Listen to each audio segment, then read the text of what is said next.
Good morning, friends. My name is Lisa, and this is Our Life on a Dime. And today I have a little bit of a different video for you guys, so stay tuned.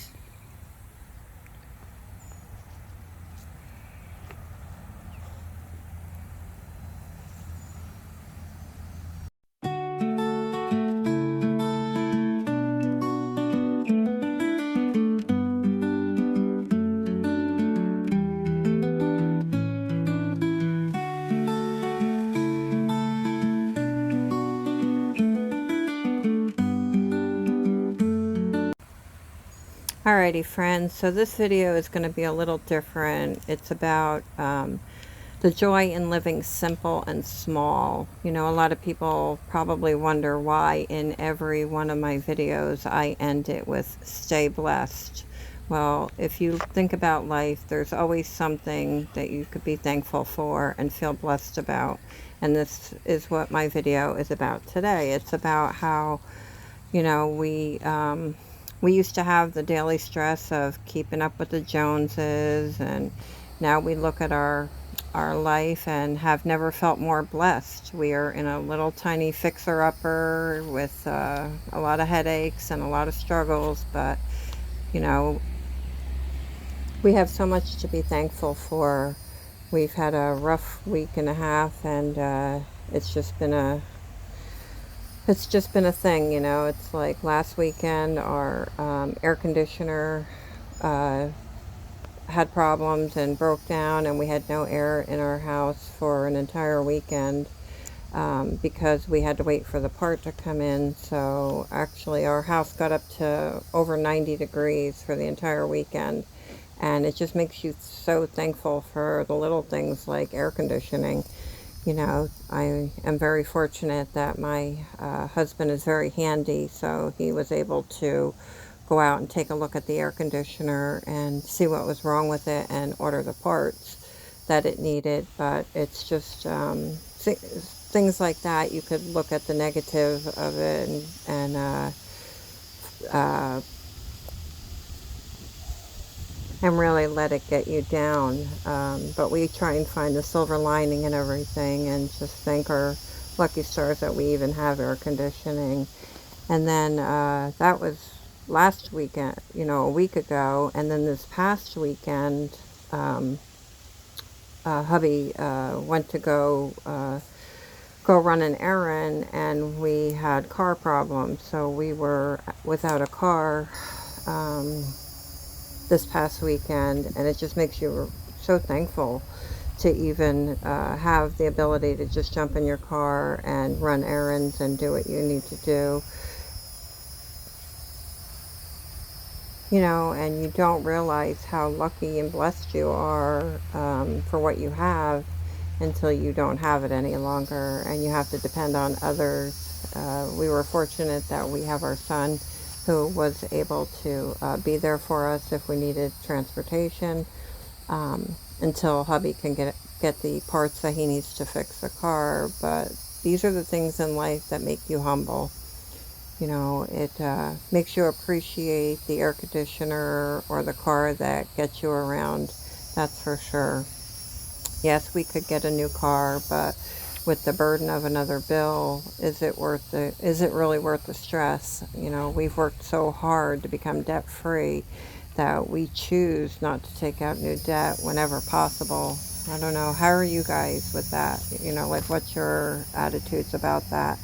You know, like, yeah, we can go, you know, go to the car dealership and, get a, really nice car. But hubby and I have been down that road where we had 2 car payments, and our car payments were more than our mortgage, you know, at the end of the day. And is it really worth it? Because by the time you pay it off, the value of your car is now, next to nothing. I mean, like if you look at my backyard, you'll see my vehicle that took me 8 years to pay off, and it is now sitting there in the backyard because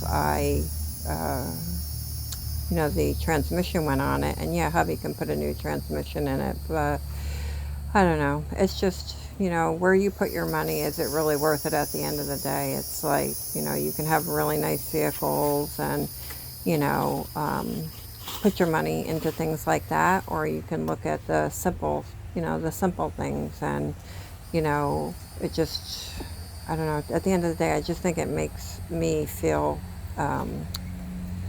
more content, and I feel grateful. Being grateful changes the way I see everything. I am so grateful for the small things in life, and what it means to be content in life. That's been really priceless for me, and just learning, what's important. It's like what you focus on. When you focus on what you do have instead of what you don't have, it just makes the obstacles in life more manageable. You appreciate the lessons of and the lessons of being humble. Society teaches you bigger is better. The big house, the big cars, the fancy jewelry. And at the end of the day, all of that means nothing, and it can be taken away from you. I don't need more. I need less stress. That's for sure. Gratitude is a choice in life, and I choose to live simple and repurpose things instead of going out and buying new, and just really trying to enjoy the small things in life. Being blessed is about seeing what you have versus what you're missing. Having a lot doesn't make you happier. That's for sure. True joy comes from contentment. And, I think everybody can relate to that. Is it better to have bigger, better things, or is it better to have, contentment with what you have and appreciate the small things? Because I noticed when we had lived in a gated community and the struggles that come with that, and keeping up with the Joneses and everything is not where life should be at. It should be about finding the small joys and the small wins in life, and appreciating appreciating what you have. I'd rather have contentment and less stress in my life. Oh, guys, look at my figs. They are getting so big, and they're almost ready. We have been truly enjoying our gardening. We are learning a lot and growing new things, and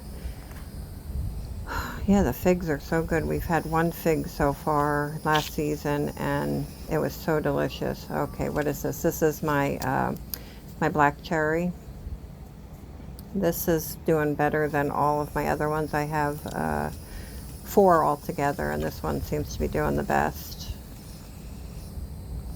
I'm going to go ahead and just kind of talk over this and show you guys the rest of the garden tour.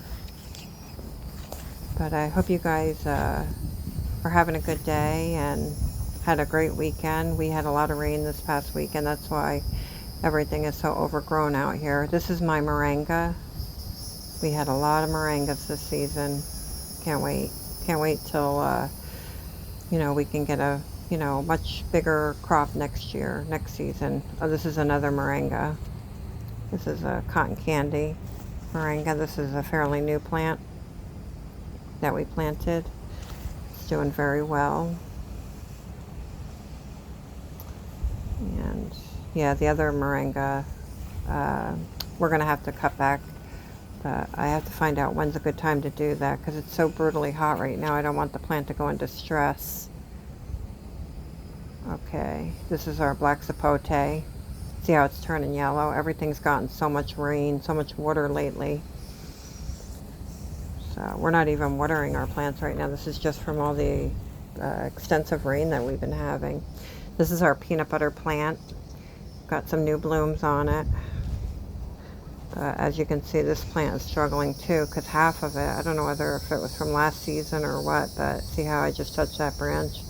That is dead branches, so I don't know what's going on with this plant. I'm going to have to cut that back and fertilize it again. But that's got some yellow leaves on there as well from all the water. But this plant is amazing when it produces fruit. Oh my gosh, so delicious. But this plant, the birds usually get it before, get the berries before we do. It has like a soft red, it's like a soft red cherry-looking fruit, and when you bite inside it, it's got like a creamy texture inside it, and it tastes just like peanut butter. It's delicious. There's a moringa that we just stuck in the ground, and we are now starting little plants that we're going to try and sell online, because moringa is a wonderful fruit. And there's our only lime that we grew this season, but see how it's got some kind of mold fungus. Citrus down here does not do very well. It gets attacked by some kind of fungus. Oh, and there's my comfrey. I planted that next to the citrus, hoping that it would pull out any nutrients, to help the plant, because the roots on the comfrey plant get so down deep that it pulls nutrients out of the soil up to the top of it. So I thought maybe that would help that plant, but I don't know if it is or not. That's another black cherry. These are our moringa plants. Look at all the pods, guys. Holy cow. That's what we're going to do. I think I told you in my last garden tour that we're going to take the pods and get the seeds out, and you can sell the seeds, or you could plant them and make new plants out of them. So we're going to do both. We're going to start some plants, and we're going to try and sell some seeds on Etsy. I've had some really good luck buying some of my plants on Etsy. I think that's where, I got my comfrey. They sent me on Etsy. They sent me the comfrey root. Oh, there's another moringa right there. That one's doing really well. And this is our Barbados cherry. This is our pride and joy. This thing just produces so much fruit. You literally can't eat it fast enough. And one of those Barbados cherries has more vitamin C than orange juice. It has more antioxidants than a lot of other things, and it's just so healthy for you. It's there's a word that it is. Let me think. I'm having a senior moment. Okay, acerola. That's what it's called. If you guys buy the acerola or whatever, that's what this is. This is the Barbados the Barbados cherry tree is that. So it's extremely healthy for you, and it just, between us eating this and the birds eating this plant, this is a really good producer. If you guys live in a zone that where you can grow these, you should, because it just really does so much better than the black cherry. The black cherry, I have 4 of those, and they are literally at a standstill. They have not grown any taller or bigger, have not produced anything for me. And there's my cabbage. Waiting for the head to form, so hopefully I'll be able to get something. And then I have blueberries in there, and then in the back I have Brussels sprouts. And here's the black cherry. The black cherry just really struggling, where the Barbados cherry does so much better in my zone. So yeah, so if you guys like this kind of content, would you please give me a like, comment down below, what you're grateful for today. There's just so much that we could be thankful for. So as always, friends, stay blessed.